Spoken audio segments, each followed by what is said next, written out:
Hey everyone, we are back with some bonus content here with myself and Vic. We recently spoke about implementing Agile in the legal operations function and the legal delivery function. And what we wanted to do today was just show you what that looked like in practice. One of the ways that Agile can be implemented is through Kanban. So what I've got today is Vic. She's going to share her screen and then take you through how SERV has implemented the Kanban throughout their legal processes. So thank you very much, Vic, and over to you. Thanks, Sam. Well, let me share my screen and we can get started. So what you can see here is an example of what our legal team at SERV work in is our legal Kanban. So I suppose what I might do is go through the columns that we've got here and just give a really brief overview. So the top left-hand corner is our OKRs and our top 5. So we've given you a subset of an example of what our OKRs are. For those SERV members that are joining the webcast today, please note that they're not numbered in the same way that in real world. But it's just for an example. And then we've got our sales team top 5, our tech team top 5, and what we discussed in the webcast was that we also had that top 5 for our backlog for our tech team. So we've also got that there. I'm going to zoom right over to the right-hand corner here and bring you to our master and epic feature buckets. So our masters are really for those projects that are really big, that span over a long period of time, that we know we're not going to get completed in the sprint that we're in. And they can be sectioned off into smaller little buckets. So you can see here we've got a number of things that we've got to do for this sales ticket to be defined as done. And so from that, you can see we've got ABC there, and then that's sectioned off into our epic feature. And you can see in that epic feature we've got for ABC that there's a further 3 things that need to be completed for that to be done as well. So what that means for us is that each one of these items here represents a ticket in our sprint eventually. Then we'll move a little bit to the left. We've got our main backlog. So our main backlog is work that we know that's coming up, that is not time critical, is not going to be completed in the sprint that we're in at present. And then we've got our main 3 columns here. We've got our backlog sprint. So this is the work that when we completed our retrospection, we grouped together as a team and we discussed what we were going to bring into the next sprint.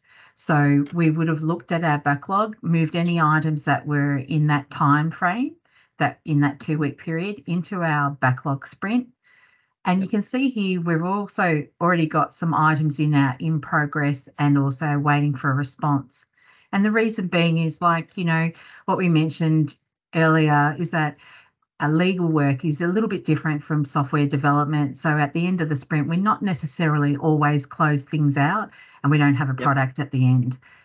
So we could be waiting for responses for internal and external stakeholders. So when a team member is actually commencing work on a ticket, they open up their ticket, and you can see here this one's been allocated to Tracy. She can actually move her ticket through the columns 2 ways. One, either going into the ticket like this and moving it into the in progress, or alternatively, she can actually just close that ticket and she could just drag and drop. Wow. So let's open the ticket. So when Tracy starts work on it, she moves it into in progress. She starts to click on in progress there as well. You can see here you can actually put notes in there. You can also, if you want to add, you know, tasks that you need to close out, before you know that ticket's done, you can add those there. In our team, what we like to do is when we receive instructions, I actually upload those into our SharePoint file and then copy the link and then load that into the ticket. So the team basically works off these tickets to locate documents. So I can show you, Nam, if you want. Like if I was to click on this statement of work, it actually just opens up. I'll just bring that. It's open up on my other screen, so I'll just bring it over. Yeah. And you can see, and you can see there that, you know, it's got the statement of work, and then you can actually work in that now and then save it, and it's just actually, it will update back into your SharePoint file. Yeah. And awesome. And then when you want to come back to that ticket again and do further work, you just go straight to this and open it up again and work again. Wow. If you're wanting to, and we also have matters where different team members work on different parts of a ticket. So like if Tracy wanted to reallocate the statement of work to another team member like Joss, she could do that by just clicking on her name, selecting Joss.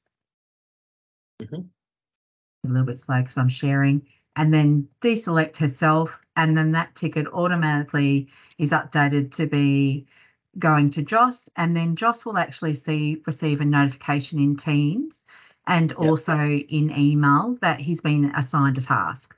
So yeah. And then from here, Nam, you know, we wanted to find out how we're working each sprint in aligning with our OKRs, and so the way to do that was a little bit hard at the start for us to work out. So I reached out to our tech team, and they provided me with a handy hint that I'd like to share with everyone as well. So the best way to do that is actually you click on open in browser. And then, sorry, it won't be a second. And that's in your browser. And it's opening up, the planner opens up in our browser. And then what you can then do is actually click on here and export plan to Excel. Wow. Yeah. And it exports the plan. And this is something that I've exported already to make things go a little bit faster. And so from here, all you really need to do is, if you've got your labels a bit busy, just tidy those up. But then all you need to do is click your analyze data. And so like if you wanted to see your percentage of labels,